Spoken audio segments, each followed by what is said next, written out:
अस्सलाम वालेकुम। मैं प्रोफेसर डॉक्टर सहर फातना हूँ। मैं कंसल्टेंट गायनेकोलॉजिस्ट हूँ और मेरी स्पेशलिटी है गायनी के इनफर्टिलिटी रिलेटेड केसेस में, गायनी की लेप्रोस्कोपिक सर्जरीज़ में और गायनी रिलेटेड कैंसर्स में। आज मैं जिस टॉपिक के बारे में बात कर रही हूँ वो सर्वाइकल कैंसर के बारे में है, यानी बच्चेदानी के मुंह का जो ज़ख़म या कैंसर होता है उसके बारे में।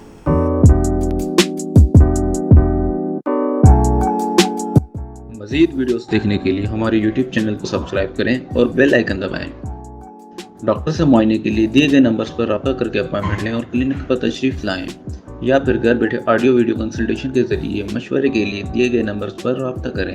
बच्चेदानी के मुंह का सरतान की जो यूजुअली इंसिडेंस होती है वो 35 to 45 की एज ग्रुप में ज़्यादा होती है और 65 की एज के बाद लेस दैन 20% केसेस रिपोर्ट होते हैं। इसका मतलब है कि ये जो कैंसर है ये यंग एज की फ़ीमेल का कैंसर है और इसका इंसिडेंस डेवलपिंग कंट्रीज़ में, यानी जिस तरह पाकिस्तान है और इस तरह के और दूसरे ममालिक में काफ़ी ज़्यादा है।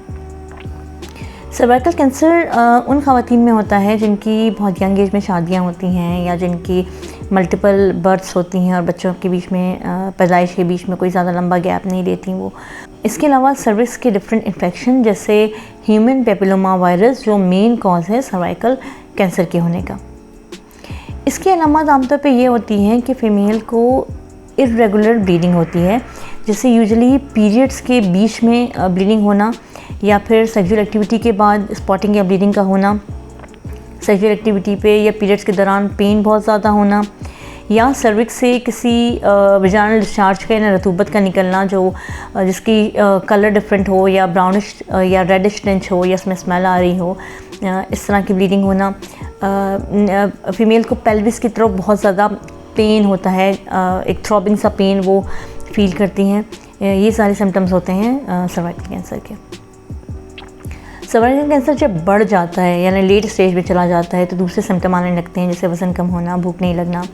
इसके अलावा अगर ये पेशाब के मसाले आंतों में चला जाए तो उनसे रिलेटेड सिम्टम आना शुरू हो जाते हैं। दुनिया भर में सर्वाइकल कैंसर का रेट 50% तक डिक्रीज़ हुआ है और इसकी वजह यह है कि वहाँ पे सर्वाइकल कैंसर के लिए एक रेगुलर स्क्रीनिंग होती है जिसमें एक पैप स्मेयर का टेस्ट किया जाता है।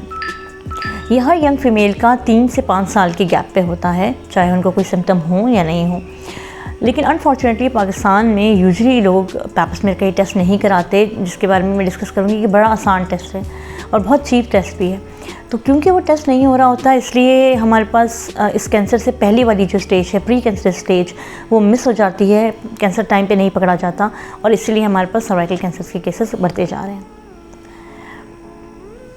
अब ये पैप स्मेयर होता क्या है? पैप स्मेयर बच्चेदानी के मुंह का एक टेस्ट होता है जिसको हम आमतौर पे क्लिनिक्स में ही करते हैं। इसमें किसी एनेस्थीसिया की ज़रूरत नहीं होती, ये आपको आपकी डॉक्टर अपने क्लिनिक में ही इसका टेस्ट निकाल लेगी।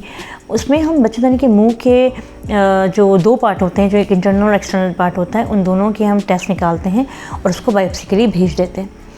इस बायोप्सी में अगर टेस्ट नॉर्मल हो तो फिर हम 3 से 5 साल में दोबारा आपको टेस्ट करते हैं। लेकिन अगर इसमें कोई एबनॉर्मलिटी आए तो फिर उसके लिहाज से हम कॉल्पोस्कोपी करते हैं। ये एक दूरबीन मायना होता है बच्चेदानी के मुंह का और इस कॉल्पोस्कोपी के दौरान अगर हमें लगे कि कैंसर की टिश्यू का डाउट है तो फिर हम वो निकाल के बायोप्सी करवाते हैं। और जिन केसेस में हमें ऐसा लगता है कि एक पूरा लीजन नज़र आ रहा है तो कॉल्पोस्कोपी के दौरान हम वो टुकड़ा सर्विक्स का निकाल देते हैं जिसमें हमें डाउट होता है कि वो कैंसरस या प्री कैंसर स्टेज है। अगर हम अपनी हर सेक्सुअली एक्टिव फीमेल का 25 साल से लेकर 65 साल के बीच में 3 से 5 साल के दौरानिए में सर्वाइकल टेस्टिंग करवाते रहें, जिसको मैं पैप स्मेयर कह रही हूँ, तो इससे ये होगा कि कैंसर का रेट भी डिक्रीज़ हो जाएगा और कैंसर से पहले वाली स्टेजेस को भी पकड़ा जाएगा। लेकिन अनफॉर्चुनेटली लोग ऐसा नहीं कराते। अगर आप रूटीन टेस्टिंग नहीं करा रहे तो फिर आप कब टेस्ट कराएं? जो फीमेल्स मेरे पास आती हैं और रूटीन टेस्टिंग के लिए एग्री नहीं होती हैं, हम उनसे कहते हैं कि अगर आपको साइकिल इरेगुलर हो जाए या आपको वजाइनल डिस्चार्ज हो तब आप ये पैप स्मेयर का टेस्ट ज़रूर करवाएं। पैप स्मेयर के टेस्ट में जो हमारे रिज़ल्ट आते हैं, अगर तो वो हमारे पास अर्ली स्टेज के हों तो हम दूरबीन मायना यानी कॉल्पोस्कोपी करके उसको वहीं पे लीजन को निकाल देते हैं। लेकिन अगर हमें लगे कि ज़्यादा फैल गया है तो फिर हमें सर्जरी करनी पड़ती है, जिसमें फिर हमें पूरा यूट्रस और ओवरीज़ निकालनी पड़ती हैं और कुछ केसेस में हमें रेडियोथेरेपी और कीमोथेरेपी की भी ज़रूरत पड़ती है। अगर किसी को सर्वाइकल कैंसर हो तो फिर हम यूट्रस का रिमूवल करवाते हैं, उसकी पूरी एक स्टेजिंग सर्जरी होती है और उसके बाद हम उसको कीमोथेरेपी या रेडियोथेरेपी भी भेजते हैं। मगर वो यंग फीमेल जिनकी अभी शादी नहीं हुई हो, या वो फीमेल जिन्होंने अपनी अब तक फैमिली कंप्लीट नहीं की हो, उन्होंने और बच्चे करने हो, उनमें हम एक सर्जरी करते हैं जिसमें हम कोशिश करते हैं कि हम यूट्रस को प्रिजर्व करें।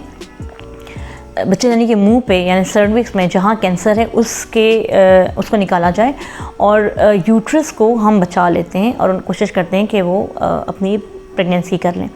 सो वो फीमेल जो अनमैरिड हैं या फिर वो जो बच्चे करना चाह रही हैं और अगर वो अर्ली स्टेज डिजीज़ में आ सकती हैं तो वो यूट्रस निकालने से भी बच सकती हैं। सर्वाइकल कैंसर का इंसिडेंस ड्यूरिंग प्रेगनेंसी भी बहुत कॉमन है।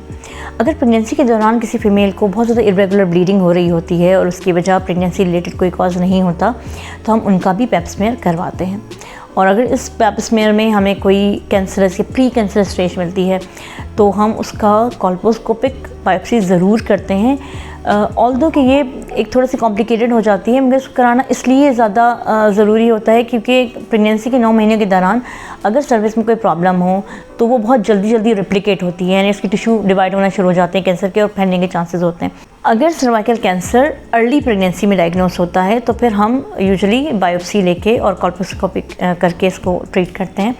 लेकिन अगर प्रेगनेंसी के आखिरी महीनों में सर्वाइकल कैंसर डायग्नोस हो तो हम सिजेरियन सेक्शन के ज़रिए बेबी को डिलीवर करा के उस वक्त भी हिस्टेक्टमी कर सकते हैं। ह्यूमन पेपिलोमा वायरस जो सर्वाइकल कैंसर की सबसे इम्पॉर्टेंट वजह है, वो बहुत दफ़ा हस्बैंड और वाइफ के रिलेशन में आपस में भी ट्रांसफ़र होता है।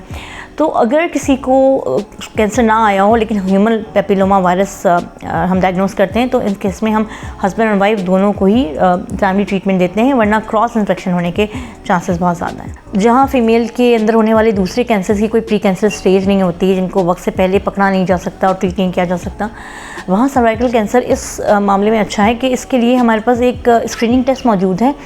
हम हर औरत का स्क्रीनिंग टेस्ट करवा के मालूम कर सकते हैं कि कहीं प्री कैंसर चेंज तो नहीं आया। इस तरह कैंसर का रेट भी बच सकता है और ये भी हो सकता है कि अगर आप अर्ली स्टेज में ही डायग्नोस हो जाएं तो आपका हम यूट्रस प्रिजर्व कर सकें। सो इसके लिए आपने सिर्फ एक स्क्रीनिंग टेस्ट करवाना है।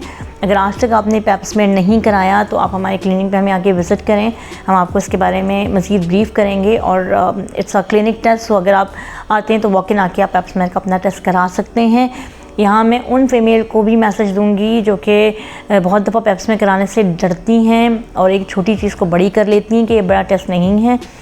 पैप स्मेयर ज़रूर कराएं, ये एक स्क्रीनिंग टेस्ट है जो हर औरत के लिए ज़रूरी है जो भी सेक्सुअली एक्टिव हो, चाहे वो इसको कोई सिम्टम्स आ रहे हों या नहीं आ रहे हों। Thank you so much for watching this video. अगर आप मुझसे कंसल्ट करना चाहें तो मुझे कराची में मेरे क्लिनिक पे विज़िट कर सकती हैं या ऑनलाइन वीडियो कंसल्टेशन के ज़रिए भी अपॉइंटमेंट ले सकती हैं। Thank you.